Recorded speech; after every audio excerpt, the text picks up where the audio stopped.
everyone. Welcome to HBCU Drumline Talk. My name is Ricardo Reese, and I'm joined once again with my brother in percussion, Elijah Powell, also known as EP the Great. And hey, before we jump into this evening's episode, EP, real quick, every time we get to our bonus question at the end, we ask the question, hey, if you had a chance to get your hand on any drumline, HBCU drumline, for 30 days, you got free reign, what's the common answer? Always A&T. Yeah, North Carolina A&T is the one that the drumline that just keeps coming up time and time again. They got some, yes, they do. They got a polished product there. So I probably would want to get my hands on them as well.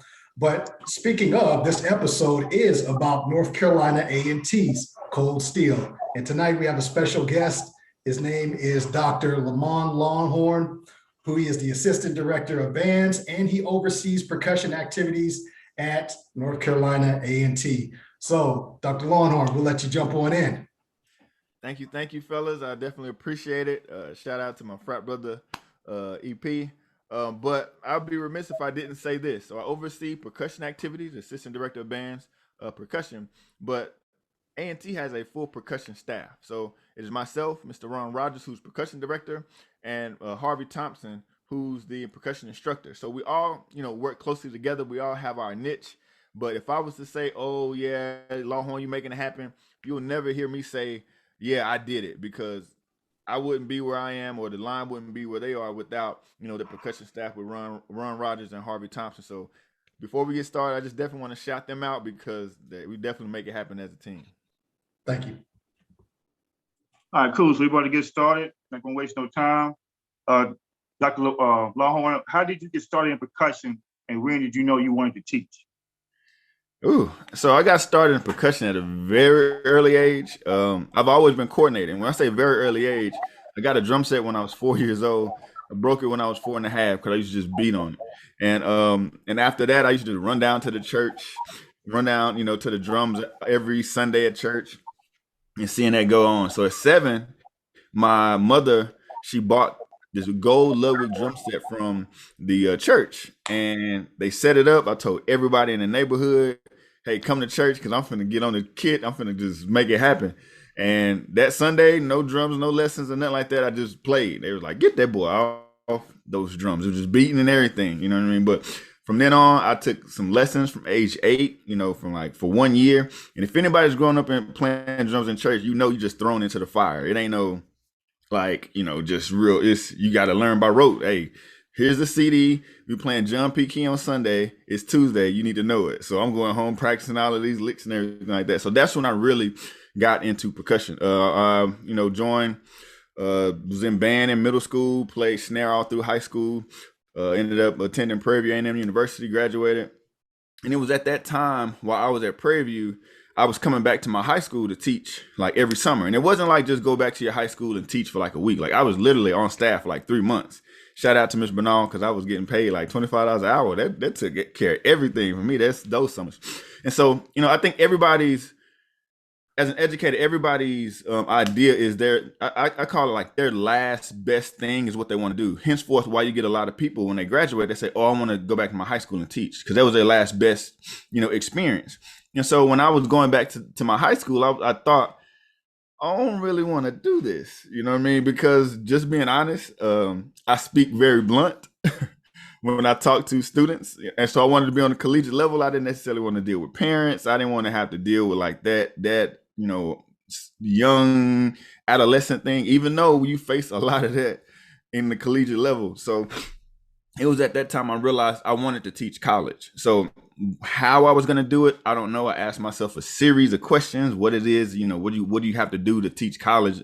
You have to get the degree. You gotta be knowledgeable. You got to get experience. And so I tried to make sure that every step I made after I decided that's what I wanted to do, every step I made, if it wasn't going to help me, then I didn't want to make it. True enough, you take every loss is a lesson. I look at it like that. But I tried to make sure that everything I did was either experience or some way to help me get to where I am right now. Yeah, because you was a performance major, right? Yeah. So, undergrad, I was a music ed major. So Okay. When I graduated from Prairie View, I had passed the first part of the Texas. They call it the Texas TEXES, the music portion exam. And so I was a music ed major, but I went to graduate school for performance. And so when I was at Ole Miss, I got my master's in music performance. And so after I graduated Ole Miss, I went back to Texas and took the second portion of the test, passed my teacher certification. So I substitute taught for a full year, because I didn't know exactly what it is that I wanted to do. I knew I wanted to teach college. I had auditioned at a doctorate program and made the wait list, actually at UT Austin. And I made wait list at UT Austin, but didn't get in because everybody got accepted. So I moved back to Fort Worth. I did some gigging, was playing with some bands and groups around, DFW area. I ended up teaching at Fort Worth ISD summer arts camp. I was artist in residence. And at that time, I went through this long process to teach at North Carolina Central. And I was waiting to figure out what it is exactly, what did I want to do. And I was teaching for 2 weeks at this artist in residence. At this camp. And the director of the camp was like, hey, man, we really want to bring you on. So I was literally debating on if I'm going to be a high school director, because I would have taught high school. I'd have been a third director. I would have taught 3 middle school feeder schools, just strictly percussion. Or would I go and teach at North Carolina Central? And I was like, look, man, honestly, whoever come with this contract first, that's where I'm gonna go. And luckily, North Carolina Central, they came back, sent the email, and said we want to move forward. So that was that. And I moved to Durham. Okay. That's good. So seems like you got a good solid background in percussion as well, starting from a young kid. And there again, we've heard this many times before. How do we start off? There again, a lot of it leads back to church as well. So that's good. Very informative there. So just transitioning, we want to actually really talk about cold steel at this point in time, because I think that's what's on a lot of folks' minds. And just to start our conversation, what is unique about cold steel sound as a drumline in the MEAC? The unique thing about cold steel sound is that it's not duplicated. Everybody has their tuning aspect, but with cold steel in their sound, it can be extra choppy, it can be extra funky, it can be extra difficult, it should be extra simple.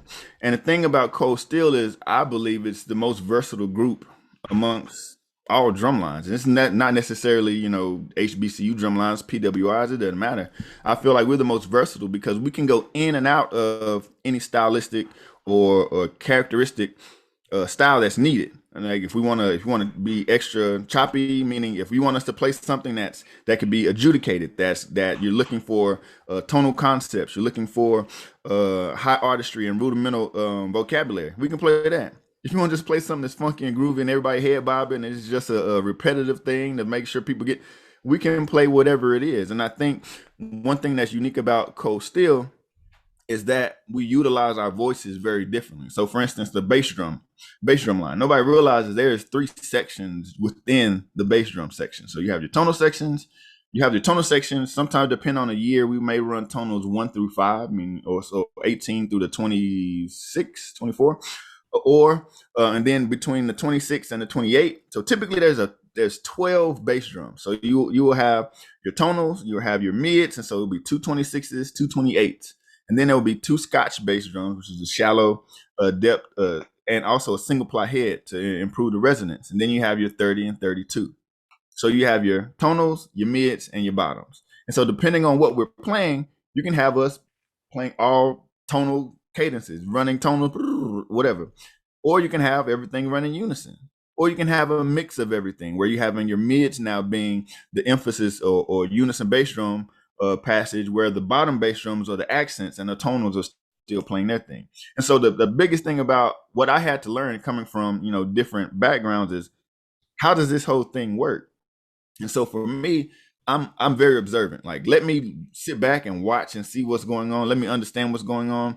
Then let's move forward. So it took me a while to realize, okay, this is what's actually going on. Because when I first got to A&T band camp, it was 60 players out there. And I'm like, what? It's going like 60. Why is there 60 people here? But I fully understand why, because a lot of people want to come. Everybody doesn't make it. And we understand we're just going to roll with the cream of the crop. Yeah, touched on some great points right there. And like you said, the sound of North Carolina A&T's Drumline, it's not duplicated. It's a polished product. I will say that. And that's something that you pointed out. And thank you for that. And something that you hit on when you first got there, like you said, it's 60 people out there on the field, right? Just for the Drumline. A lot of people want to show up. A lot of people want to try out. A lot of people don't make it. And that leads into the next topic here. Please walk us through that audition process for Code Steel. When I mean that process, what I'm looking at is how many open spots do you guys have each year? And how many people do you have trying out for you guys' Drumline? Honestly, it depends on the year.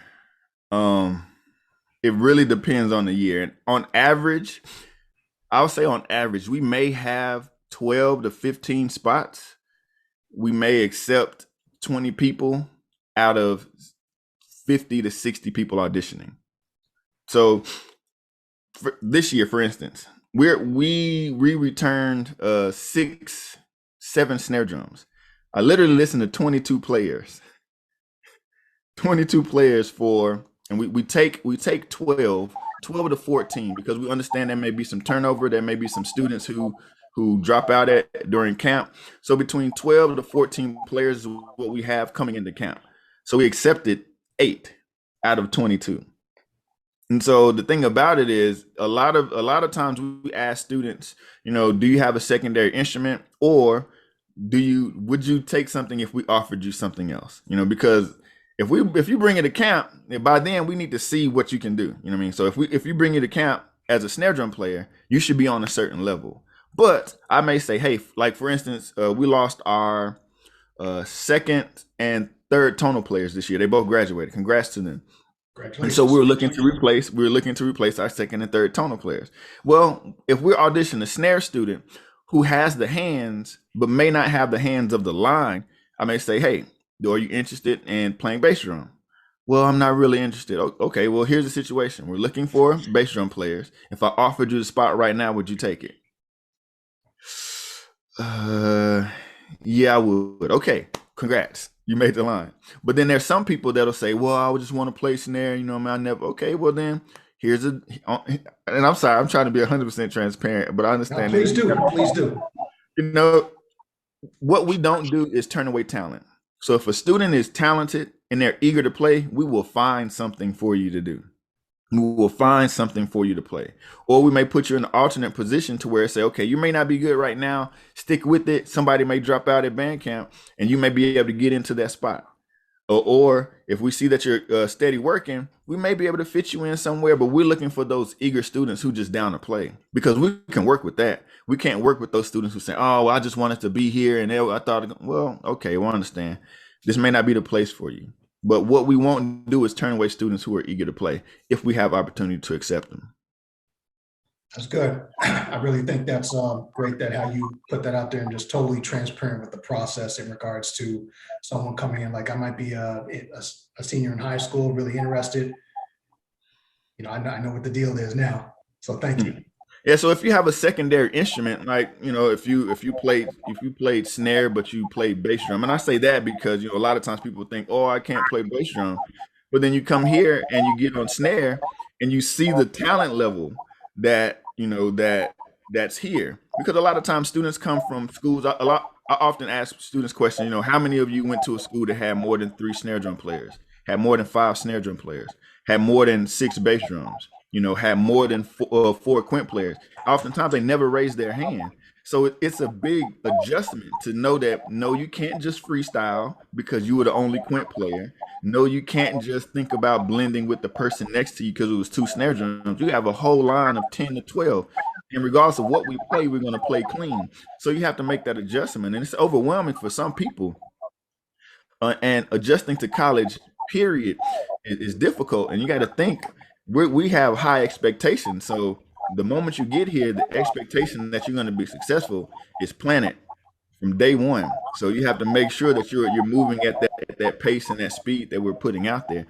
But we have things in place to make sure that students are successful, but you're just going to have to work for sure.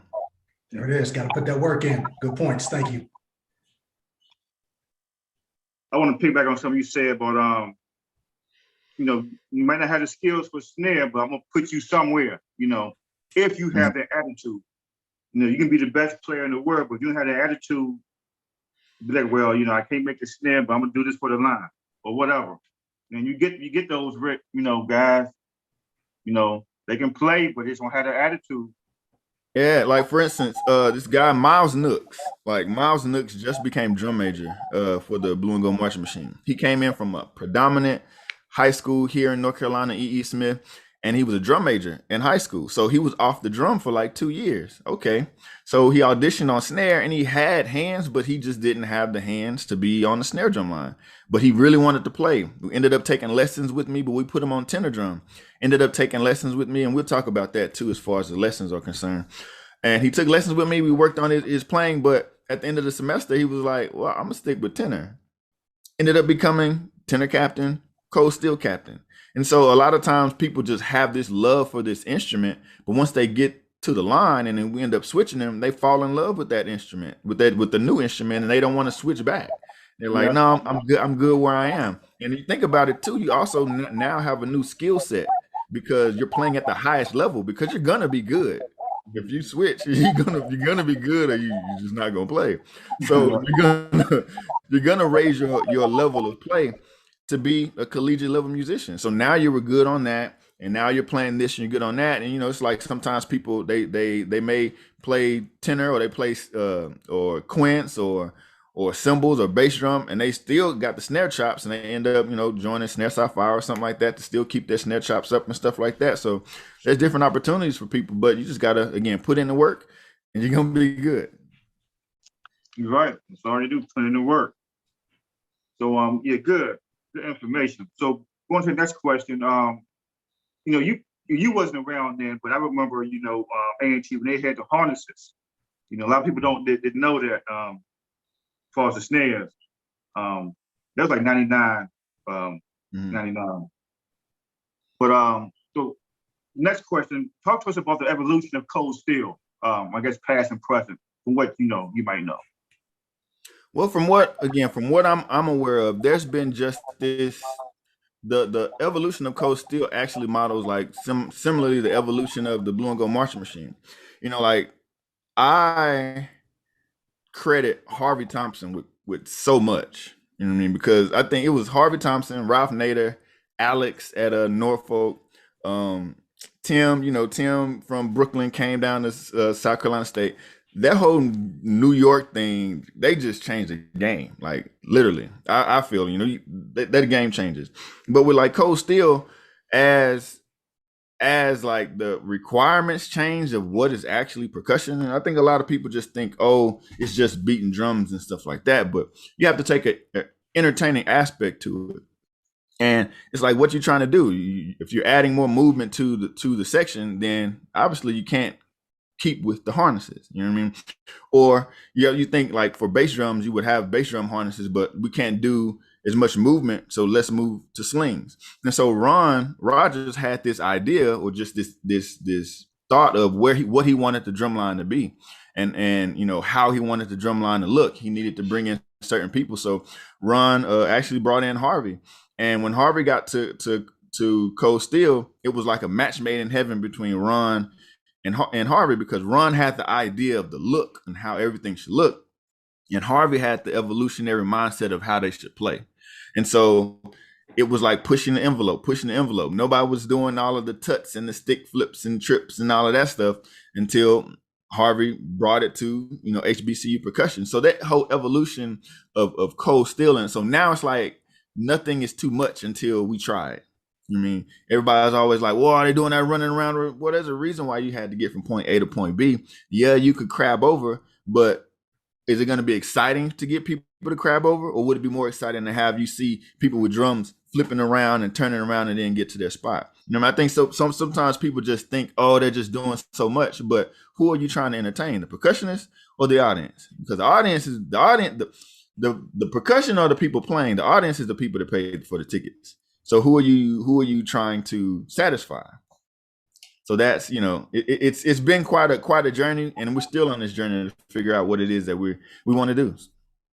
Hey man, it seems like you guys are doing what you guys do, which is great. And like you said, earlier, who are you playing for? And that's a discussion that has come up numerous times with our guests that we've had on here. So thank you for bringing up that point, EP. Now, I was going to say the audience pays the bills. Yeah. Yeah. And that's, and we can definitely talk about this a lot. And it's like, man, coach still ain't just doing all the battles, and man, they just all this showmanship. Look, if we chose to do what we want, if I'm trying to, put it into words, it's like if we wanted to do something, just sit still, just a block, and just chop it out and do whatever it is, we would do that. But that's not us. I mean, and when I say it's not us, we had the opportunity to perform for Night Beat. We got to open up for Carolina Crown's DCI show. And when we did that, it was like, okay, are we going to go there and mimic what they do? Or are we going to go there and just do a block and do like a lot style performance? No, we're going to do what we do. And in that performance, we chose to put material that, showed our rudimental vocabulary and our chops and our abilities, but we're still going to have some entertainment value to it. And that's what we are. We're entertaining drumline that plays at the highest level. You know what I mean? If everybody has their style and our style is what we do, like people are saying, oh, well, y'all were going up against Norfolk, why you do this? Well, y'all are going against other people, why'd you do this? Well, did they do what we do? Why should we have to alter our style to fit, this atmosphere? You know what I mean? Are they gonna come to us and change who they are? No, they're gonna remain who they are. So why not do what we do? If that makes sense. Something I think about. I feel you. Thank you, Dr. Lawhorn. Hey, and that's I'm glad you were honest and transparent about that. And like I said, between EP and myself, and our guests, we've had this conversation, but we haven't heard from North Carolina A&T. So thank you for being transparent from your perspective and everything. Obviously, you made some good points there. And, I want to talk about your student leaders in your drumline and Cold Steel. And what type of expectations do you have for them, a student leader? I don't know how many student leaders you have. Is there one sole drumline captain, or is there multiple parts moving at the same time? Well, in the past, we've had, it's Cold Steel captains. And so we would typically have about 3 captains, because the line literally ranges from 45 to 55 players. And so having one sole person is a bit difficult. This year, we've gone back to a previous approach where we're going to have captains, but we're also going to have designated section leaders. So individual snare captain, tenor captain, bass drum, cymbal, those sections will have individual leaders. It's normally been assumed, like some of the upperclassmen or who are the go-to people, but this is the first year we've gone back to actually having a designated person. Being a Cold Steel captain is very, very difficult, because there's so many levels of hierarchy of who you have to answer to. You have to answer to Dr. Ruff, our director of bands. You have to answer to the assistant director staff. So it's myself, Mr. Thomas Warner, Aaron Campbell. And as me as the overseer of the percussion activities, a lot of times I have to make like the final decision, but it's not like, oh, Lawhorn is making it happen. No, again, we're going to always converse and talk about, what's going on amongst the percussion staff. But then you have 3 percussion staff members between myself, Ron, and Harvey, who may think the same, but we're totally different people. And it's kind of like I got to satisfy everything that everybody's looking for. And so then as a Cold Steel captain, you have to worry about the line that's disagreeing with everything that the staff is saying. And then you have to think, okay, well, then I have to deal with people in the band. It's so much that the Cold Steel captains have to deal with from a leadership perspective, because one thing Mike Tomlin said, I'm a leader of men. And it's not a sexist thing or anything like that, but you have to have a persona and respect about you to where people will listen to what you say. I always tell the student leaders, my request is that if I ask for you to do something, that you do it. Seems simple, but it's very difficult. I pass out this music. Make sure everybody get it learned. I don't care how you do it. Make sure everybody get it learned. Hey, We have a performance on Wednesday. Let's make sure everybody's there. Okay. I saw somebody whose clothing was out of line. Make sure everybody's clothing is where they need to be. Simple request. If I ask you to do something, did you get it done? And so I think one of the biggest responsibilities for the co-steel captains is that they're just accountable for the section. And at the end of the day, the staff is going to hold the captains to a highest level of responsibility, because we know that it's business. Like, it's nothing personal. It's all business, and we have to make sure that what we are putting out there as far as a product is still running at the highest level it's supposed to. Thank you. Yeah, going back, we have been doing the same thing for us, putting a captain in each subsection. One overall captain, but a captain for the bass, prints, cymbals. It just makes it easier, in my opinion. Yeah. Yeah, because you think about it. We previously, it would be like, maybe 2 snares and a bass drum player. Okay, well, we got cymbals, you know what I mean? Captains, it's you. No, the captains actually, they're having, when we say at the end of the day, when the drum majors have to speak with the section leaders, they're coming out to talk to, to the staff. But the cymbals are responsible. They're like, I don't play cymbals. How can I be 100% responsible for the cymbals? And so now it's like, the captains, you're responsible for the whole company. You know what I mean? These managers, these subsection leaders, you're responsible for your part. So if the cymbals are messing up, I know exactly who to go to, instead of just saying, captains, get it right. No, let me go exactly to the people that's responsible and accountable. And that way, I think accountability is big. We talk about accountability all the time. If everybody buys in and everybody plays a part, then I think that helps with the better product, because now I'm a part of it. I mean, I had some responsibility, so that means I take more care of it. It's like if you buy something, you be more cautious of it because you paid your money. Well, if you're the leader of something, you're going to try your best to make sure that that's best represented. So that's why we try to make sure each subsection leader is a person, in good skill, and knowledgeable everything, so that they can be responsible if anything goes wrong. Because we want to make sure we get everything taken care of. We want to go to you, make sure that things are right. And at the end result, everything is moving like a well-oiled machine. And it is, and bring up some good points there. So I think it's a good play on how things happen actually once you get out into the job force. That's a preface to what's going to happen. If you're in a leadership position in your drum line, think about the things that are going to happen afterwards. So thank you for bringing that up. Mm-hmm.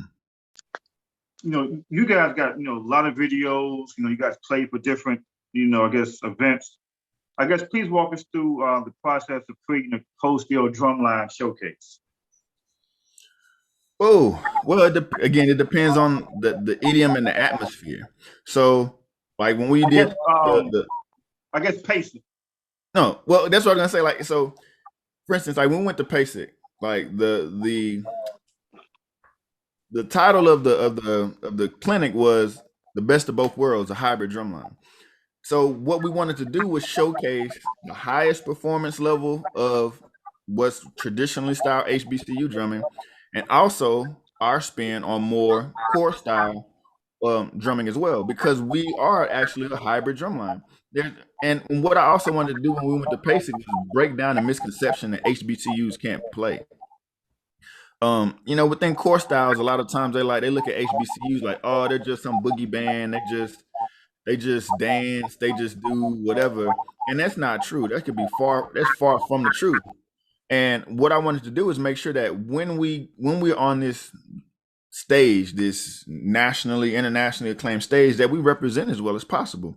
I wanted us to make sure we do what it is that we do as best as possible. And so for that situation, it was more of an educational, informative type situation. We play something, explain what it is we're doing, play something, explain what it is we're doing. If we're going to like a battle or something like that, which is something that's different from, talk about the conferences and stuff like that. If we're going to a drum showcase, well, then we put stuff together that's a full show. That's going to highlight some of our performance aspects, but at the same time, it's going to be quite entertaining. If we are to do something for like a high school, then entertainment is the key. You know what I mean? We're not necessarily got to play anything extra choppy because we're there for show. We're there to show off or to showcase what the drumline is doing. We also do a lot of things for the community, and so we have some like the tonal that we play normally when we come into the stands. We'll play that for just the common person because it's entertaining. It's a lot of movement, dances, and stuff like that. So depending on what the venue is, determines how intense or how entertaining the showcase may be. Gotcha. Yeah, you gotta have stuff for different events, different performances. Stuff in the back burner. Yeah, and the thing about like Cold Steel, we literally have like 5, 6, 7 categories of material. Like, so you got your marching cadences, you have your slow cadences, you have your things you would play for the tonal, you have your cadences that we would play like at a game, and then you have your features that we would play like on the field. So that's a whole different thing. And then you would have your whole drum block cadences or cadences that we haven't played anywhere else outside of playing it within like a 10-minute showcase. And so like when we think about what we want to play, like we literally say, okay, we can pull from this category, what about it's so much. So overall, it's literally within a season, students are learning about 60 pieces worth of material. Yeah, I was just gonna jump in and say that's a lot of material for something that you guys do, but it's just it seems like you guys got it. That's what you guys do. So that's good. So anybody that comes there is know, hey, look, it's going to be some work. It's going to be some work, and a lot of times people like, I remember somebody posting something like, "Why am I learning all of these cadences when we'll never play them?" Well, you learn tradition, you learn a technique, you learn form through cadences. Like for instance, we do the concept 5, so a lot of the old traditional cadences have that rhythmic pattern in there, and so when you're learning that. Okay, it's not just that I'm learning this cadence, but I'm learning the technique and the aggression required and the form and the approach to this style of play through this cadence. Good. Yeah, good stuff. Yeah, man, you have just really laid it out here. I got a better idea now, North Carolina A&T. So thank you. So, and that brings me to my point here. So, Dr. Lawhorn, you have been at Prairie View. You marched at Prairie View, right? Mm-hmm. You then turned around and did some teaching. Then you ended up at North Carolina Central University, correct? Taught their drumline or were over their percussion section as well. And now you're at A&T. So just take a couple of moments to just describe the differences between all of those schools and similarities. Okay. Well, at Prairie View, man, it's nothing like it. Like, so the box, I will forever owe the BOX, like everything. Like I learned so much, you know what I mean? And a lot of people don't know, like I actually got accepted to University of North Texas. And like, that's, boom, North Texas, But I saw PV playing the Prairie View Grambling game my senior year, and I was like, man, I'm going there. Like, I want to jam, you know what I mean? It's the box like was going. And when I got there, I'm thinking, it's going to be some cool, whatever. Man, like they were just so good. Like I remember them playing Entertainment Tonight just during band camp and just the precision of everything. I was like, man, what am I getting myself into? And so my freshman year, I don't mean to just go down memory lane, but I was the only snare crab. So snare freshman, I was only snare freshman. Let's get that understood. Like no crabs. Anybody, no crabs. No, those times are over. But I was only snare freshman. And so I had to work really, really hard. Like band practice went from 4 o'clock to 12 o'clock. And so then box practice was 12 o'clock to like 2 a.m. And so then I had to go across campus to one of the sophomores' house, Rashawn house. I owe him whatever to like practice for another like 2 hours. Like because I was not prepared. I was not that good coming in. But the progression I made like within that year was like ridiculous. I just like when I came back home playing, dudes was like, man, God, like how you get? I practiced, like I put in the work, and so the box was like, it was a student-led organization. That's all I can say, because like the creativity amongst like the members in the section was just like crazy. Okay, we're gonna there was no other group, and it's still to this day, there's no other band where the drum line was it's so integral part of their halftime show, because it was Entertainment Tonight, Downfield, box feature, Black Fox, dance routine, ballad, whatever dance, ballad, dance feature off the field. No other, and even with Coast Steel, we do features, but we don't do a feature every game. With the box, there was a feature every game, and every home game we had a new feature. Like it was just nothing like it. And so the creativity there, it just let me know like students can really be fully invested in the section. Like we made up all the cadences, like we came up with all of that stuff like ourselves. Like we were student run, like we did it all. You know what I mean? And we changed the game. I don't care what nobody says, and I don't argue with any people. I've learned like 3 years ago, like don't argue with people's opinions, because it's just, you're entitled to your own opinion. I can't change you of your opinion. I'm gonna say what I gotta say. You say what you gotta say. If you don't agree, okay, you got it. But can't nobody. No, go ahead. But nobody can say that the box at Prairie View A&M did not change the game for HBCU percussion. Just as FAMU, they were the hierarchy, and they put the popular music on the field. There was not drum features happening prior to Prairie View A&M University doing this. After, okay, there may be some other schools and stuff do their thing, but Prairie View A&M changed the game for HBCU percussion. Talk to anybody who's knowledgeable of like historically Black college university bands, and they talk about drum lines, they will let you know. And we was like a lost gem because we didn't travel or anything like that to any other schools. Like you had to just see the tapes. And we've been doing features since the 80s. Yeah, it's a couple of things, Doctor. Go ahead, EP. I can, I guess, chime in on that, because I remember watching the VHS tapes. The ones I've seen were the mid '90s, late '90s, and they're like Prairie View now, but I loved them back then. I guess if I remember correctly, everything's tuned kind of high. A lot of chops, a lot of beats, and then we coming from chord style. That was, during that time, you guys really stood out. So I can't, say yeah, y'all were the ones doing drum features, because that's what I saw on VHS. It was all straight halftime show.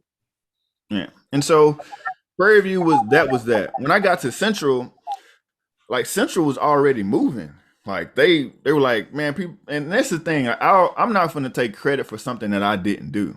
I'm not going to say, oh, I got to Central and then they got good. No, they were good prior to me getting there. You know what I mean? But Central had this unique thing, like their tuning of their drums. And people used to always say, oh man, raise the snares are so low. Man, the aggression that came out of those snares based on the material that was written was like none other. And so there was a guy, Kawachi Clemens, who's now, is he still at VSU? Yes. Yeah. So Kawachi Clemens was a FAMU grad who actually was a percussion instructor at North Carolina Central prior to myself getting there. And so they had this tuning system, like everything was like really low, like the bass drum sounded like subwoofers, the snares were low, but it was more of a traditional style snare drum. But a lot of people didn't like it. Well, a lot of people didn't like it because there were a lot of chops that were taking place, but you couldn't fake those chops on those lower tuned heads. And so the style that Central had was completely different from Prairie View. And I had to learn like what's going on. And so I'll never forget, like when I asked, like, hey y'all, can y'all use my first year there?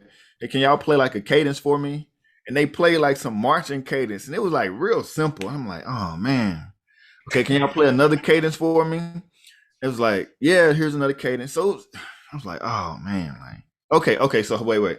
So if y'all had to play against somebody, what would you play? So then they played something like real choppy. I was like, oh, okay. They were like, oh, you mean a punch? I wasn't aware like the verbiage, like what's a cadence, what's a cadence, what's a punch, all of this stuff. And so it really helped me to understand like what's taking place. And so being at North Carolina A&T is a totally different thing. Like this is totally different because the mindset is we're not thinking about like the drum line literally. Like, okay, we understand that. But there's so many other people who are paying attention, who are unaware of the cheeses and the diddlets and the inverted book reports or whatever it is you're trying to play, that are watching and are engaged in what it is that you're doing. So you have to not only, there's so many sights and senses that people are intrigued of. You know, it's visually, it's orally, it's sounds, it's smells, it's whatever. So we're thinking of the full on person when we're performing, not just that drum line that's over us. We're thinking about that person that's on the 25-yard line on a double decker. Like, can they see us? Can they hear us?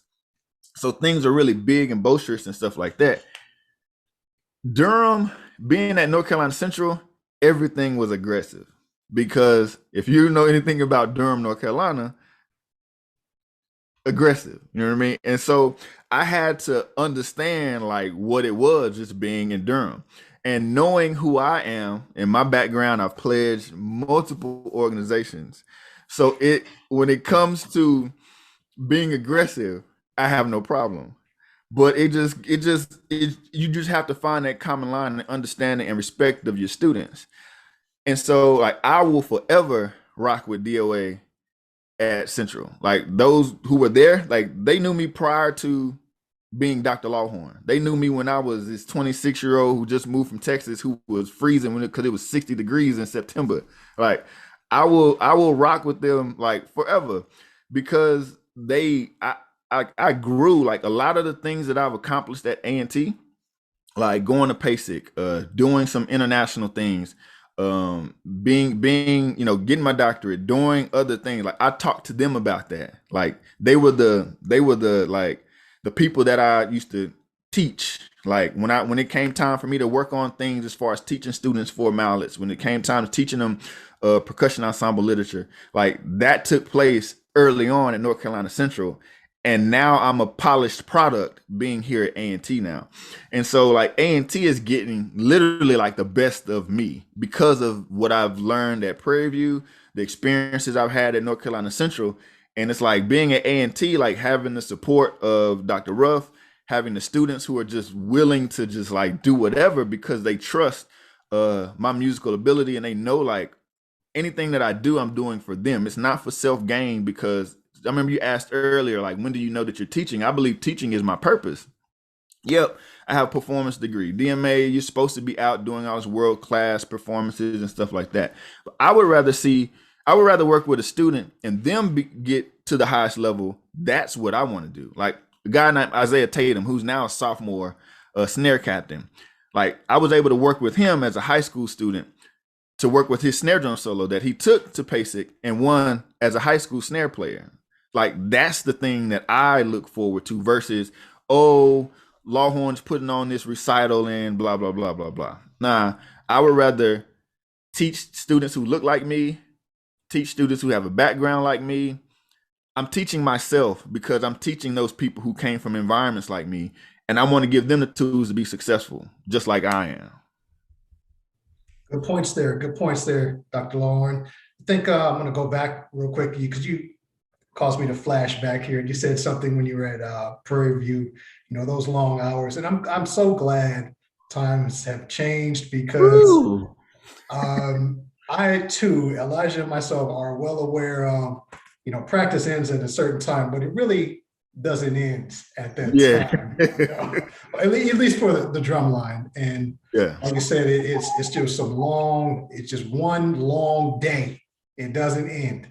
It's just non-ending day. So very good points. Thank you for helping me flash back at that time. So thank you. Good times, right? Good times. Yeah, good times. A lot of good times. So since speaking of Prairie View and your time at Prairie View, can you just talk to us about some of your least favorite and most favorite times while you were marching at Prairie View? Least favorite. The long hours. Honestly, the least favorite was we were getting out of rehearsal, and the section leader say box on the field after practice. Oh, and I just learned that we really weren't efficient. Like we didn't have efficient rehearsals. Like people are asking now, man, y'all get out at 10 o'clock? Yeah, because we doing this, and no, like we getting done. We're done. So if you know, and this is just with anybody, if you know that you have 5 hours to do something, you can lollygag, you can procrastinate, you can do whatever. If I say we're getting all of this done in an hour, you have to be efficient. You have to map out the rehearsal time. You have to say, this is as much time we're gonna do for warm up. This is what we're gonna work on this piece, and get it done. If I say we got 12 hours to get something, people were leaving, going to go get something to eat, talking to girls. It's like, come on, man, we got practice. Like, let's get this done. So the long hours are probably the worst thing. One of the best memories for me was probably our first Honda. Going to Honda, this was spring 2004. I think, in my opinion, our fall 2004 drumline was the best drumline that I was a part of. But that spring 2004, fall 2003, we performed at Honda. And that was the first time people that really got to see Prairie View. And like people laughed at us and stuff because like we pulled up to there and it was like, okay, we having practice. So we jump off the bus and like practice clothes. We got ripped shirts and, sweats and stuff. And everybody has on like all of how everybody does it now with matching windsuits. And they looking at us like we crazy. We're like, what thought we coming to practice? Like we came to work, and it was just a lot that went wrong that weekend. Like we couldn't march in because our upperclassmen took the sticks and all this stuff, trying to tape them and everything. But I'll never forget the feeling of doing that feature. We were on the ground. We had, box on the snares and stuff like that. And then doing that whole show and coming off the field, and like Bethune-Cookman was on the sideline. And everybody's eyes was like big, like, what did I just see? And it was like standing ovation. That was probably one of the best highlights of my time at Prairie View for sure. Thank you. Good. My bad, Rick. That year, didn't y'all call us out on the field afterwards? Or was that somebody else? I don't know. We was down. You couldn't tell us nothing then. Like, yeah. and that's the thing. Like at Prairie View, like we were very aggressive. Like just as aggressive. Like and that's the thing. Like the mindset that I have is like you got to go at it. Like don't wait. Like if you get the opportunity to bust somebody's head, you need to do it. I don't care if it's some elementary school, if a middle school feel like they want to jump fly. Our section leader said it like this: these hands is like the common cold. Anybody can catch it. So if anybody's willing to strap up and play, we need to be ready to let them know who we are. Because if you're feeling big enough to step to us, then we need to let you know who we are, and never jeopardize the opportunity to do so. But at the same time, you have to be ready. You can't get caught slipping. You have to stay ready so you don't have to get ready. Yeah. No, I was all love because we had like a little hotel. Well, they had a hotel battle. My boys did against y'all. Yeah. It was 04, 03, 04. But yeah, that's when Honda was fun, in my opinion. Now it's so Honda used to be a really good thing. Now it's so Yeah. Back then, the drum line was all in the back on the field. It was just let us go. Yeah. At North Carolina Central, the highlights. Man, being able to take them back to do exhibition shows. So for a while, like the students were like, man, we want to do these exhibition shows. Like we can never just do whatever. And I'm like, look, if we're ready, we're gonna go. So it was an opportunity for us to go to Rocky Mount High School. And just knowing that we were prepared for the show, we got the show together, and after it was over, they were just like, "Man, we really got to come back and do this. Like, we really did. Like, we got to." And so we started to do more drum shows. We got to go to Warren County. We got to do some stuff at Hillside, Mike Tilley competition. But we were able to get back to doing what the students wanted to do.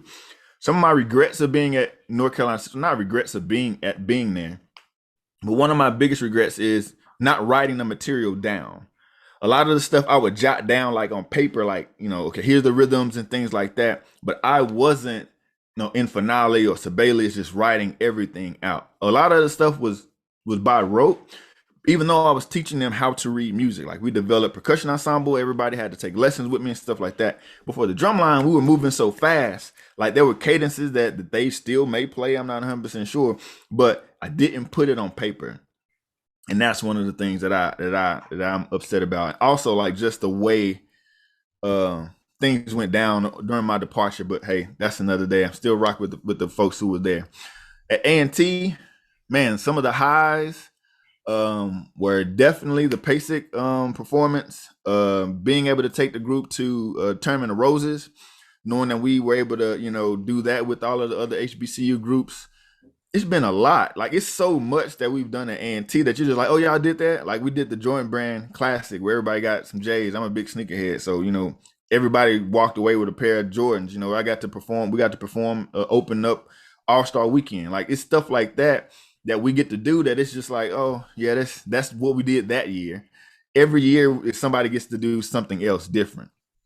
Some of the negative things was one that was just a situation with Norfolk. It's stuff that happened with some alumni students and like the Spartan Guard people. There was a situation where, there was a fight that took place on our campus. It wasn't anybody in our drumline. It wasn't anybody in their drumline. Again, it was alumni and Spartan Guards, but it was just a black eye on the community. If I could take that back, I would have listened to the students when they was like, we ain't trying to do this. It's rainy. Let's go. I would have listened to them. But that's one of the things that if I could take that back, I would. But all in all, things are going pretty good. Thank you. Yeah, it's kind of hard, you're in battle mode and to say no, like, no, I want my boys to battle. I feel you on that. Yeah. And that's one of the differences I had to learn from the SWAC conference and MEAC conference. Like when you say a battle, I'm used to going cadence for cadence. So how many rounds we going? We're going 5 rounds. That means 5 cadences. That's what I thought how it was. But I wasn't aware of the drum show battle. Like I remember going to Norfolk that some years back. It's been on. This is like maybe 2016, 2015. Because I remember we like the size of an army. We had like 15 snares. And so I was like, how many rounds we going? It was Dante there. No. I think it was Frank. I don't know. I can't remember who was there exactly. But I was like, how many rounds we going? They were like, well, we only got 1. And I was like, okay, well, let's play one of our longer cadences. And so we played one cadence that was like a minute and a half. And then they played like this 5-6 minute thing. I'm like, what is this? But I wasn't aware of the block. You know what I mean? But I get it now. But I'm used to you play, we play. It's like a versus. Do I have the material that can match what you just played? Did you play something slow? Did you play something fast? Was it choppy? Was it groovy? We should be able to go back and forth. It's kind of like offense, defense. Can I match what you played? I think that kind of shows the true versatility of a group because great. Yeah, we can come up, we can write something and rehearse this just for you. But what do you do on a every weekend basis? Is that material good enough to hold up? Or do you have to come up with something special, just for you? What do you play on a regular Saturday against random school XYZ? Is that material good? Or are you just preparing for a simple performance? I want to see what do you play? What's your material? So that's something I had to understand and figure out what take place with the MEAC. I know one thing I do, I try to speak with the instructor before on the event, what's the setup? Cadence for cadence, 4 or 5 minute show, 4 or 5 minute show. That's just what I do. I try to speak with, the instructor, get it ironed out. Because like I said, you get set up, Yeah, like I didn't know. But I'm a true fan of cadence for cadence because I want to know I just want to know what you play. Like, yeah, that's it. Yeah. So next question. What is one school you would like to battle or have, Coach Steele battle that you guys haven't battled and why? I thought about this a lot too. It'd probably be like Michigan State or Western Carolina because the HBCU battle, like the art of the battle is no longer fun anymore.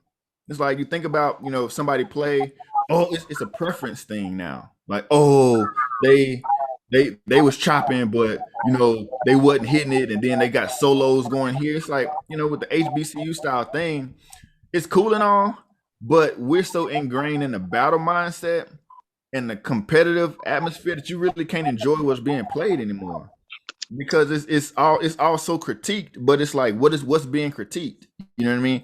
Can you honestly say that the chops that a school like Lane or JSU is on the same level of the chops that a Norfolk or A&T or Bethune is playing? You know what I mean?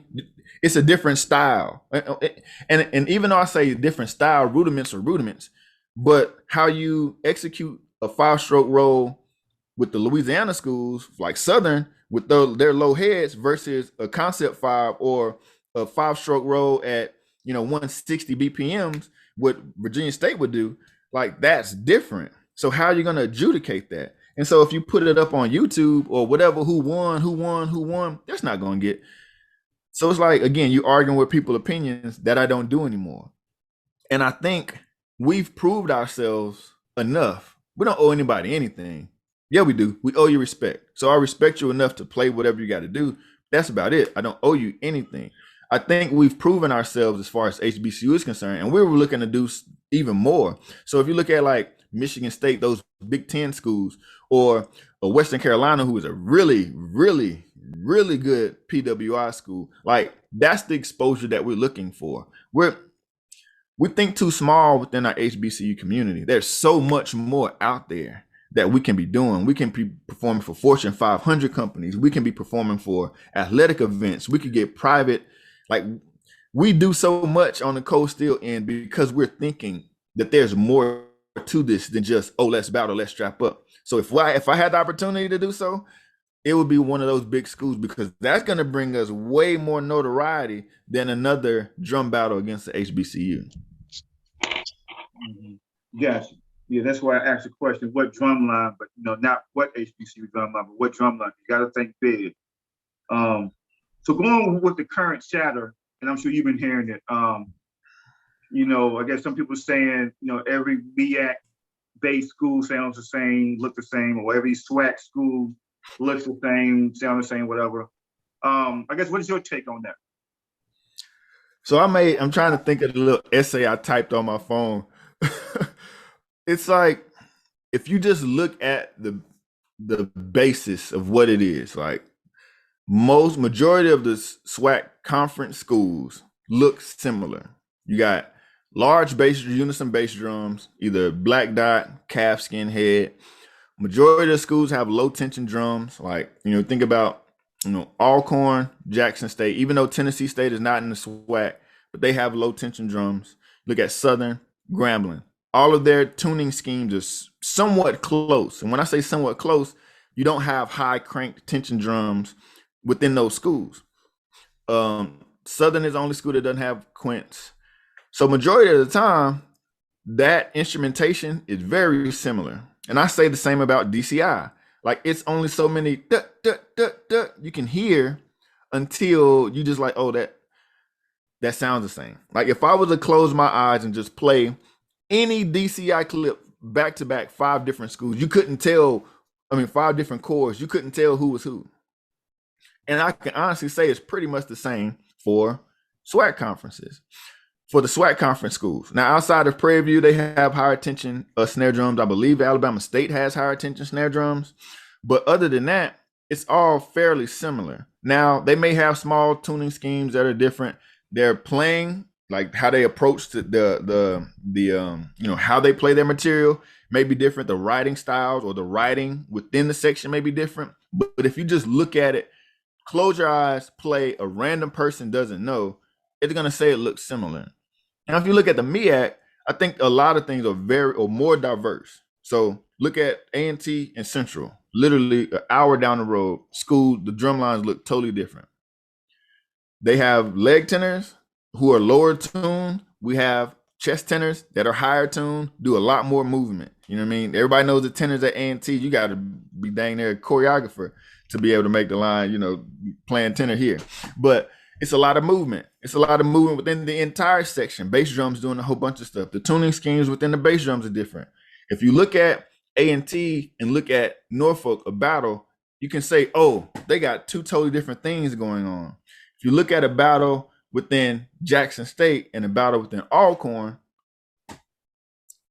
that the differences in those two schools is thin, in my opinion. Am I knocking either of those schools? No, I'm just saying it looks similar. So from the outside looking in, there's more similarities within drumlines within the SWAC than there are within drumlines within the MEAC. Now, if you ask a MEAC drummer or if you ask a SWAC drummer, they're going to go to bat for their school, as you should. But the layman, the normal average person can't really tell the difference of what's going on. It's going to take somebody who's really knowledgeable of everything to say, okay, I see the differences. Yeah, and that was I guess my thing. But if I'm in that I guess school conference, whatever, I'm seeing it every day, hearing it, I would know. But me, listening to what I listen to, seeing this at the games, whatever, I can't say Lane, hearing them in person and on video is two totally different things. But just listening to YouTube videos, yeah, I can see where somebody that's not studying it say it sounds the same. Yeah. Or does, whatever. Yeah.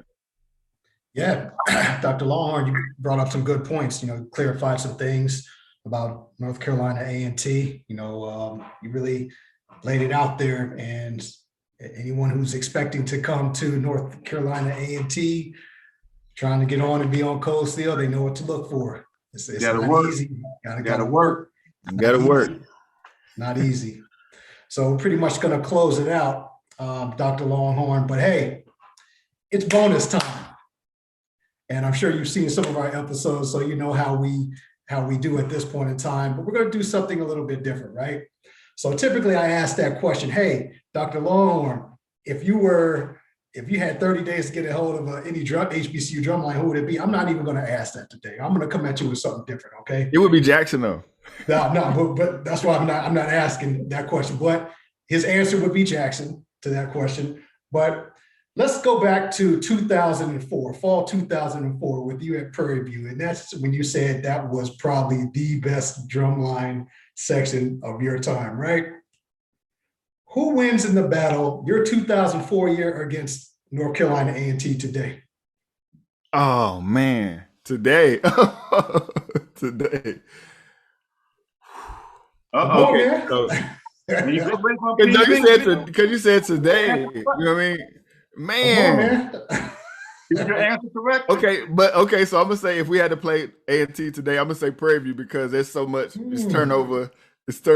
We just had a COVID year, so the lines. No. But take COVID out of it. I mean, take COVID out of it. Okay, take just 2004, your best year, and we can wind the clock back. You're in that drum line, and you're going up against Cold Steel. Boom, who's got it?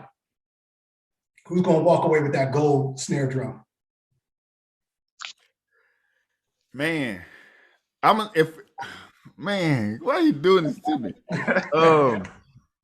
It's bonus time. Come on. I'm gonna roll with Prairie View because there was a persona about us. Like being across from us felt different because it was literally like a well-oiled machine, and we were so aggressive with the cadences that we played, like like you could feel us playing, which is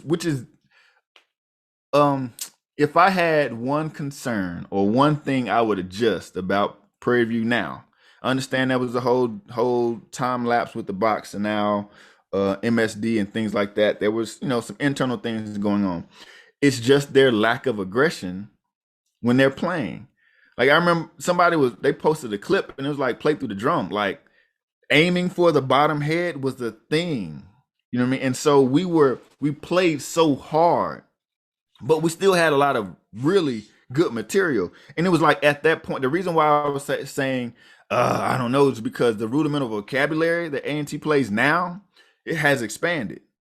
But we were still, implementing that material back then, 04. So we were really, really good. You know what I mean? I rock with Cold Steel and my dudes. But that 04 line, like, yeah. It'd have been something to see. It would have been. Okay. Really would have been. Okay, thank you. Okay, so I guess we're gonna move on to part 2. Bonus question. Like I said, I'm sure you have seen some episodes. Where your sticks at? Which Taking pad? the pad. Downstairs. Oh man. Literally like downstairs. So I'm in this is my drum set room. This is where I do everything here. But I have my practice pad downstairs. I'm saying, you got time or?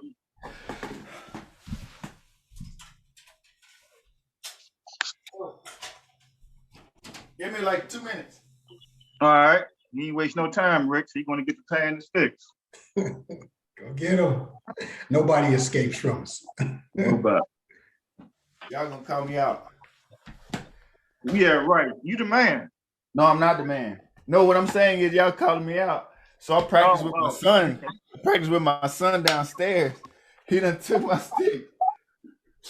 You know what? I'll be nice. You give us some on the drum set. I'll be nice. Oh man. 30 seconds. 30 seconds. The audio gonna blow out, but it's cool. He said the audio go blow out, huh? Can you see me still? Yes. Yep. All right. Yee.